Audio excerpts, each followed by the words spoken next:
अस्सलामुअलैकुम। डॉक्टर नईम कुरैशी आपकी खिदमत में सलाम पेश करता है। प्रोफेसर अनीस खुर्शीद जो बैनुल अक़वामी शोहरत याफ्ता थे और जामा कराची से उनका ताल्लुक़ था, उनको खराज तहसीन पेश करने के लिए आज ये प्रोग्राम तरतीब दिया गया है।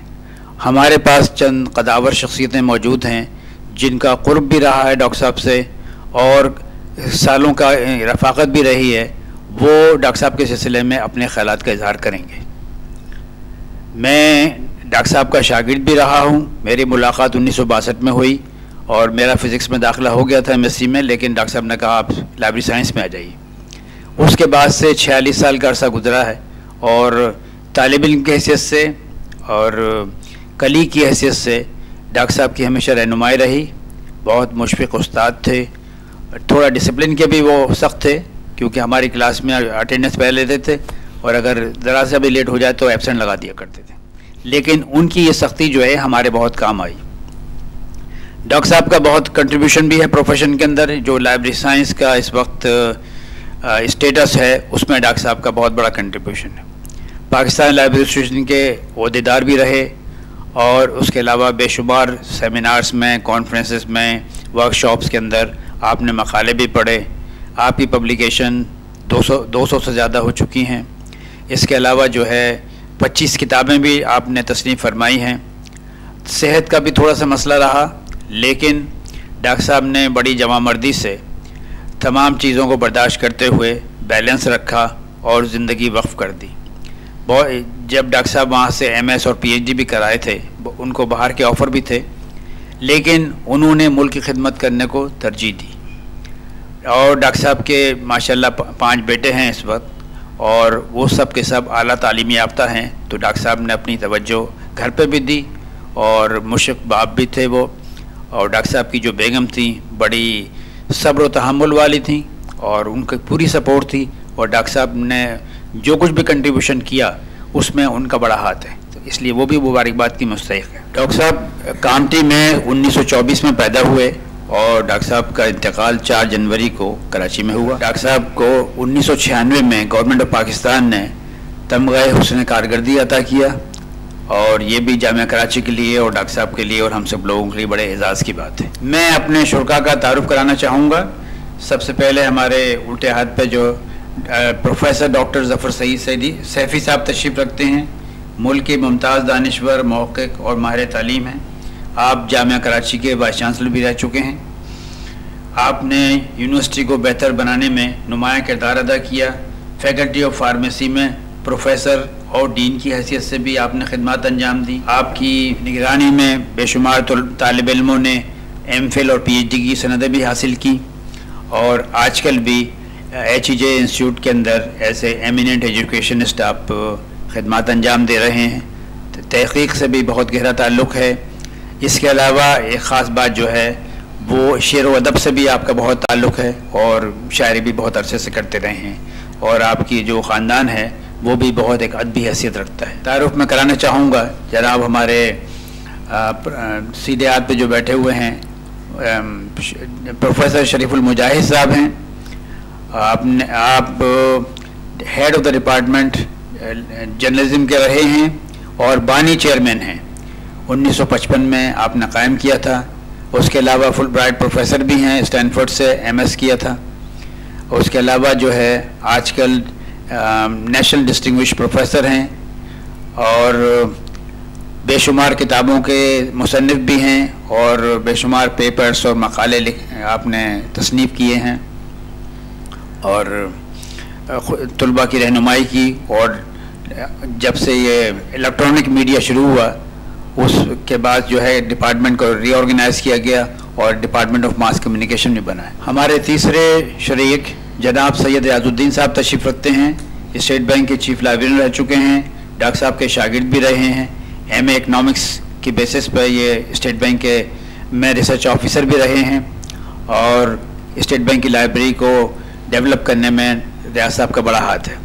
डॉक्टर साहब से बहुत करीबी ताल्लुक़ है। डॉक्टर साहब के मोहल्ले में ही रहते थे, इसलिए ज़्यादा न्याज हासिल करने का मौका मिला और बेशुमार पब्लिकेशंस भी इनकी हैं, मकाले भी इन्होंने पढ़े हैं और आजकल ये अमेरिका में मुक़ीम है। हमारे चौथे साथी जनाब ज़करिया साजिद साहब हैं प्रोफेसर।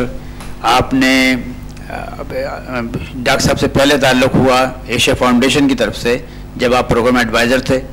उसके बाद जब आपने 63 में यूनिवर्सिटी ज्वाइन की और माशाल्लाह अभी तक यूनिवर्सिटी में तदरीस से वाबस्ता हैं और डॉक्टर अनीस खुर्शीद साहब से बहुत गहरा ताल्लुक़ भी रहा है और प्रोफेशनल लाइब्रेरी साइंस को प्रोफेशनल बनाने में भी ज़करिया साजिद साहब का बहुत बड़ा हाथ है। अब मैं डॉक्टर ज़फ़र सईद सैफ़ी साहब से गुजारिश करूँगा कि अपने तासुरात का इज़हार करें। डॉक्टर अनीस खुर्शीद साहब से हमारे ख़ानदान के बड़े देरीना ताल्लुकात थे। वो मेरे चचा अजीज़ हामिद मदनी के क्लास फेलो रहे हैं नागपुर यूनिवर्सिटी में। इस नाते से तकरीबन 50 की दहाई से लेके अब तक उनसे मुलाकात और उनसे ताल्लुक़ खातिर रहा है। ऐसी हमजह शख्सियत और ऐसे वज़ादार लोग अब दुनिया में कम रह गए हैं। मदी चचा से मिलने आते थे तो मुझसे भी मुलाकात होती थी और जब 1961 में मैंने जामिया कराची ज्वाइन की तो वहाँ चचा ने बताया कि लाइब्रेरी साइंस में अनीस खुर्शीद साहब भी होते हैं, तो वहाँ से मेरा मुलाकात का सिलसिला शुरू हुआ। उसके बाद उस वक्त अनीस खुर्शीद साहब जुस्से के लिहाज से बहुत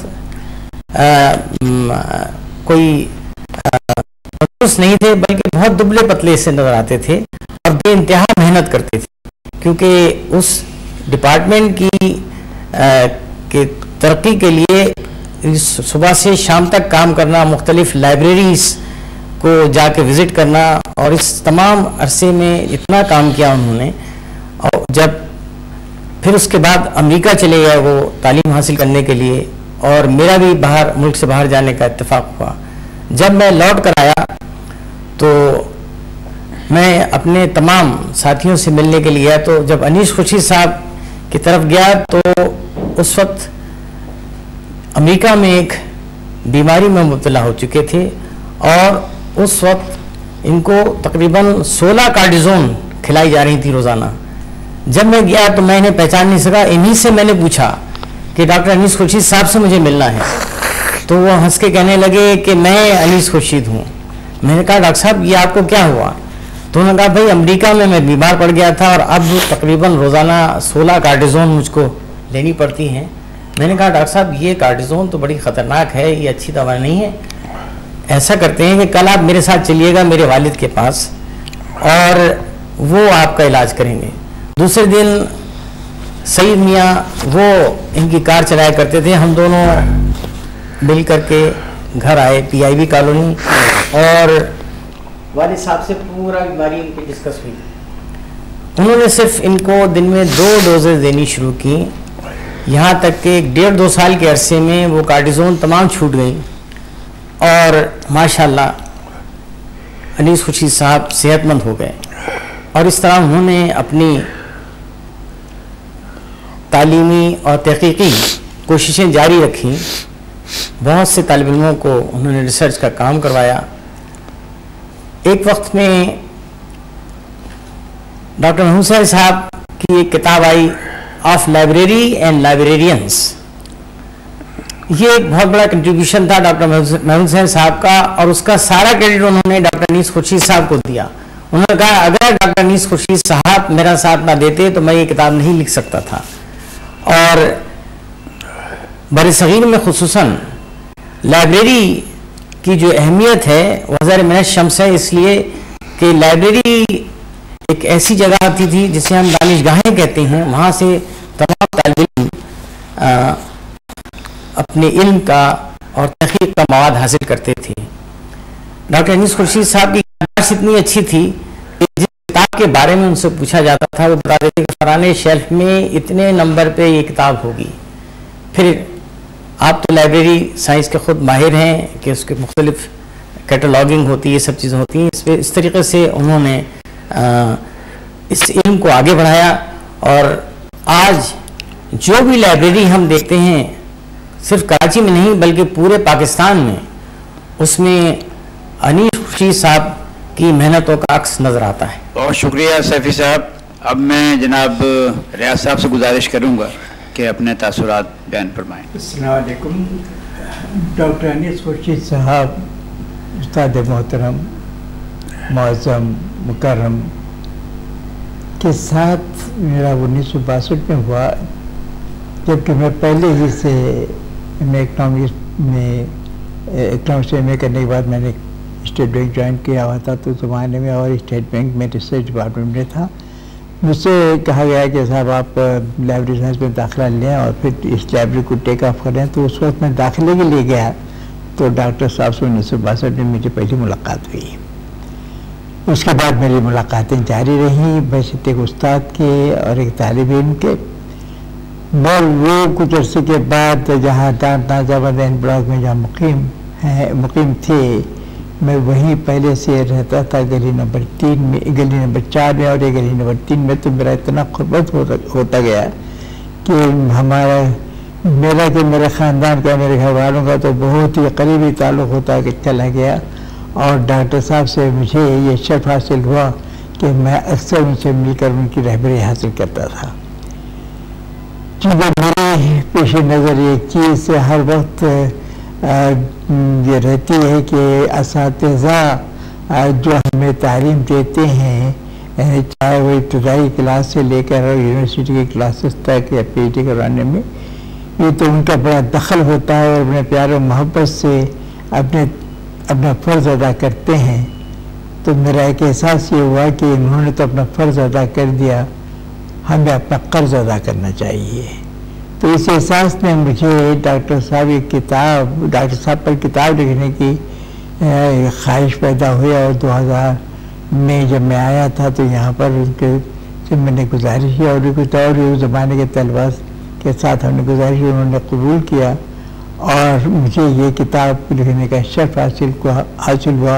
और डॉक्टर साहब की ज़िंदगी में ये किताब आ चुकी थी और उसमें एक अगला ज़रूर थी, मगर कि डॉक्टर साहब ने इस किताब को देखकर बहुत खुश हुए, क्योंकि मैं एक बार लिख कर उनके पास भेजा करता था अमेरिका से और मुझे वो करेक्ट करके तस्यात करके मुझे वापस करते थे। तो ये समझे कि ये डॉक्टर साहब ने इस किताब के एक लफ्ज़ को देख चुके हैं और एक तो बहुत खुश हुए। उसी ज़माने में CP के मोती भी लिखा करते थे, 2-2 किताबों का साथ लेकर चलना, फिर तबीयत की।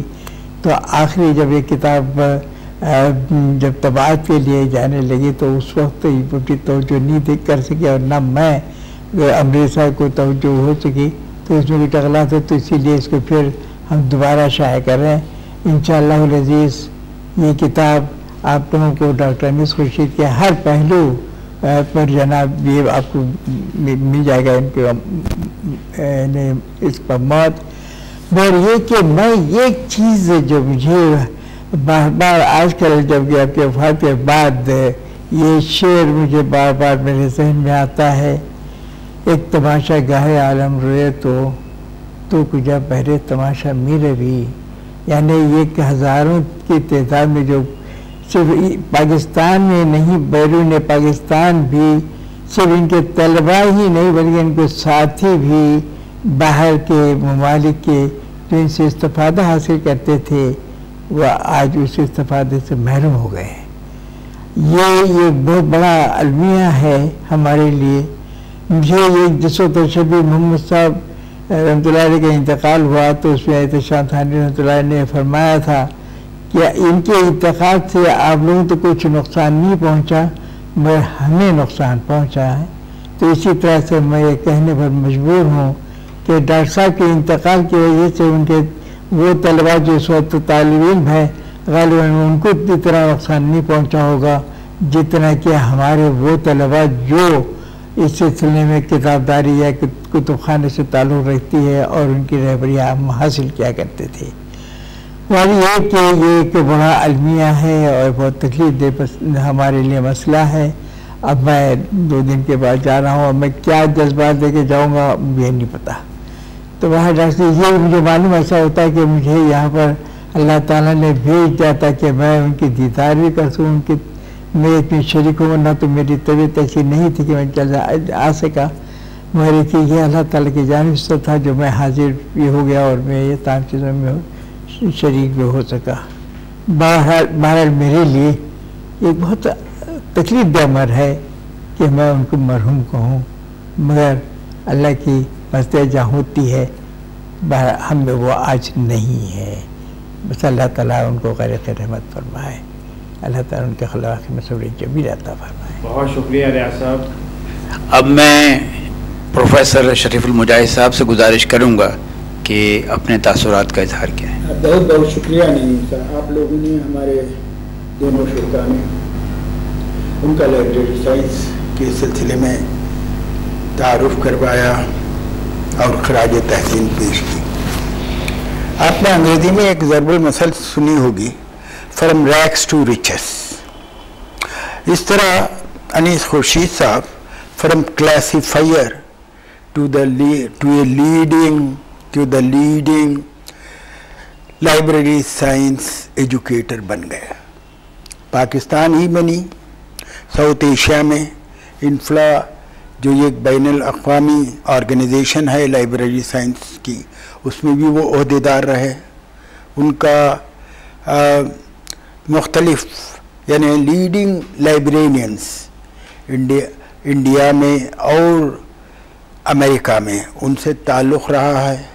उन्होंने यूनेस्को वग़ैरह के पब्लिकेशंस में भी कंट्रीब्यूट किया है और कई बैनुल अक़वामी किताबों में उनके मज़ामीन छपे हैं। इसके अलावा ये रहा लाइब्रेरी साइंस तक। इसे मेरी तो उनकी बहुत देरीना मुलाकात रही, यानी 1950 के अशरे से, जब मैं अपने टीचिंग के कैरियर के अवाइल में था, 55 में, तभी मुलाकात हो गई थी। लेकिन उनका ये काम है लाइब्रेरी साइंस के अलावा, जो मेरे ख़्याल से जब तक पाकिस्तान रहेगा वो बोलता रहेगा और वो सुरखरू रहेगा। वो ये है कि उन्होंने कायदे आज़म पर अंग्रेज़ी में एक किताब अंग्रेज़ी में और दूसरी उर्दू और दूसरी मशरक़ी ज़ुबानों में दूसरी एक बिब्लियोग्राफी तैयार की। वो हर जिल्द कोई 500 सफ़ों पर मुश्तमिल थी और उन्होंने जिस लगन से, जिस दिल जमी से जी और जिस खुलूस से उसकी तैयारी में अपने आप को महू कर दिया, अपने आप को इसी ये कई महीनों की, ये शायद पूरा 1 साल लग गया और वो अपने घर ही पर सब बिब्लियोग्राफर्स को और दूसरे लोगों को बुलाकर वहीं करवाते रहे। और इस सिलसिले में ये फितरती बात है कि वो मेहमान नवाजी भी करते थे और ये वो उन्हीं का यानी उन्हीं का जज्बा था, उन्हीं का हौसला था कि उन्होंने ये किताब मुकम्मल कर दी। मुझे इसलिए भी इसका एहसास है क्योंकि उसके बाद मैंने मेरे बाद एक डायरेक्टर साहब से मैंने ये गुजारिश की थी या ये सजेशन दिया था 1994 में कि इसे अपडेट करवा दें। वो सुपरवाइज़ कर लेंगे और इसमें मैंने उनको तरतीब भी बता दी थी कि डॉन का सप्लीमेंट देख लें, न्यूज़ का सप्लीमेंट देख लें, उर्दू अखबारात के, और सिर्फ 25 दिसंबर को और 11 सितंबर को जो आर्टिकल्स आए इनकी ये कर दें। लेकिन वो इतना अमला कायदे आज़म अकेडमी में होने के बावजूद वो नहीं कर सके, उन्होंने शुरू भी नहीं किया। इससे पता चलता है कि वो एक शख्स किस तरह ऑर्गेनाइज कर सकता था, एक टीम वर्क ऑर्गेनाइज करता है। और आप लोगों ने उनकी लीडरशिप की तरफ इशारा किया था, मैं उनकी टीम वर्क पर और टीम स्पिरिट की तरफ उनकी निशानदेही करना चाहता हूँ। अगर उनमें टीम स्पिरिट ना रहती, अगर वो अथॉरिटेरियन रहते और उनको ये नहीं, इसी उनमें ये हौसला या ये फैकल्टी और इसी ये लीडरशिप क्वालिटीज़ के साथ साथ टीम को कैसे चलाना है जी, ये खुसूसियत ना होती तो ये इतना बड़ा मरहला, इसी ये कारनामा है। लोग भूल जाते ही, सिर्फ ये कहते ही, लेकिन मैं कहता हूँ और ये बाइस ताजुब भी है, हैरत है, बाइस ताजुब है, लेकिन बाइस मुसर्रत भी है कि उसी ज़माने में बिब्लियोग्राफीज़ बहुत फ़रोख्त नहीं होते, लेकिन हमने कोई 500 जिल्दें ये के